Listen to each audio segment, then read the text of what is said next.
CoinDesk's most influential 2022 list is live. Joining us now to discuss the definitive list of the biggest change makers in crypto, blockchain, and Web3 this year is CoinDesk's very own head of magazine, Ben Schiller.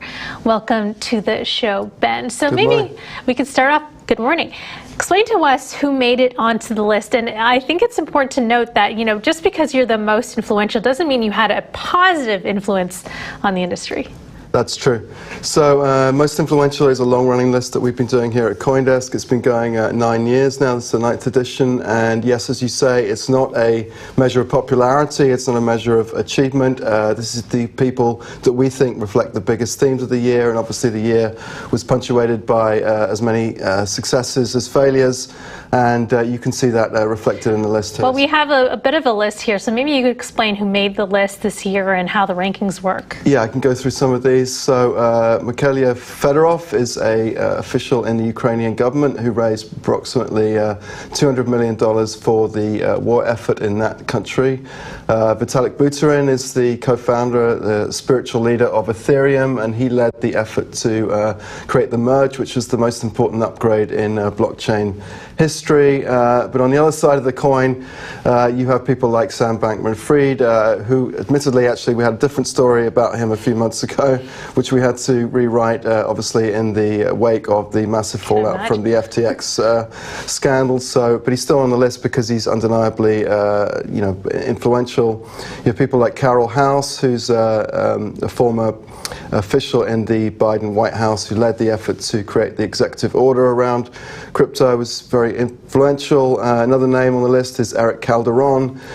He's the CEO of Artblocks and the leader of what they call generative art, which is a native NFT art form which became very popular. So this year has been a real mixed bag with market ups and downs, successes, progress, and now a bit of a crisis of faith for some people in crypto. So how does this list reflect that?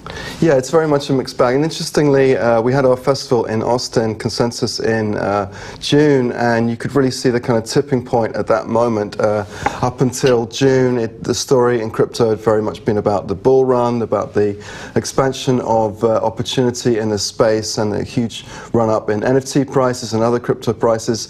And then as soon as we closed that festival in June, you could already see the collapse of Celsius, and then Terra, and then Voyager, and 3 Arrows Capital, and more recently FTX. So it's really a mixed bag of a year, and you could see that reflected in public opinion around crypto as well, where there was a huge kind of passion for the industry in the first 6 months, and then more latterly, obviously, there's a kind of loss of faith in the industry now, so that's all reflected in the list. So Ben, I mean, generally, would you call this would you say the balance of this is positive or negative? Obviously last year seemed, heck, we had Do Kwon on to celebrate almost his being on this list. That interview didn't quite go the way we thought it would, or the way he thought it would. Did you find in general that is the tenor and the people who are influential more for ill than it was before? And if so, is the general balance people who have negatively affected crypto or positively? Well, there's a lot of good and bad on this list, and I think you've seen that throughout crypto history. We've always had scams, we've always had bad actors, but at the same time you've seen a general trajectory of development as well. So it's, as I say, it's a real mixed bag, and that's very much reflected in this list. You have rogues and saints and sinners, and it's all there. So and I think going forward as journalists, it's our job to kind of reflect the totality of what's going on in this space, and we're reporting on, the balance sheet of Alameda, and that caused that scandal. But at the same time, we report on many positive developments as well, and that's all reflected on this list.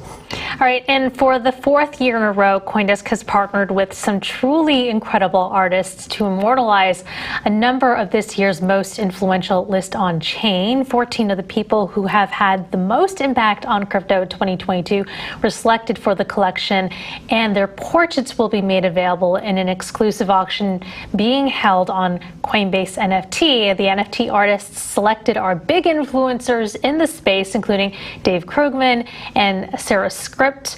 Maybe tell us a bit about, about this auction, some of how these NFT artists were selected and how long the auction will last. Yeah, so it's Coinbase, not CoinDesk. They're hosting our NFT. You did say CoinDesk. I just want to make sure that people know the difference. I thought I said Coinbase. Okay. Coinbase. So 15 of the 50 people on this list get their own NFT, which is hosted on Coinbase, and a percentage of the sale from those NFTs, which is lasting 48 hours from 10 a.m. this morning, will go to charity. So that's an important element of this exercise. So please go to Coinbase and check out the art. There's some really good stuff on there, and make a bid, and some of the money will go to charitable causes. So that's a good thing. Excellent. And today is also the rollout of CoinDesk Consensus magazine. Why the change in the name here? Yeah, so last year we launched Layer 2, what we called Layer 2, which was our magazine to look at some of the big themes of crypto, getting beyond the headlines of that you see every day, the daily headlines. We just felt that we wanted to change the name to Consensus Magazine to align with our festival Consensus, because that's really where the conversation in crypto is happening, and we want the magazine to be reflective of that.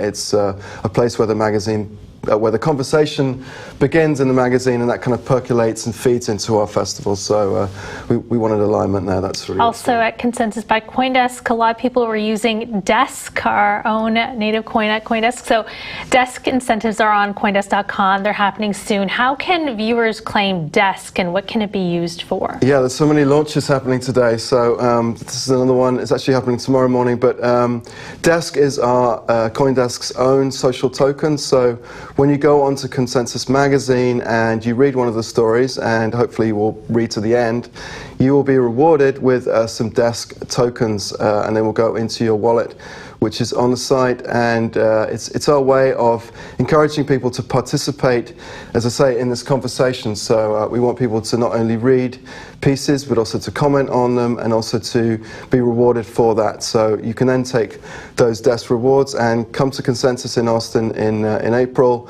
and get a hamburger, get a beer, get anything you like. With good some barbecue. Good barbecue in Austin, absolutely. And it's just a way of kind of creating that loop and getting people to participate and be involved in the conversation here.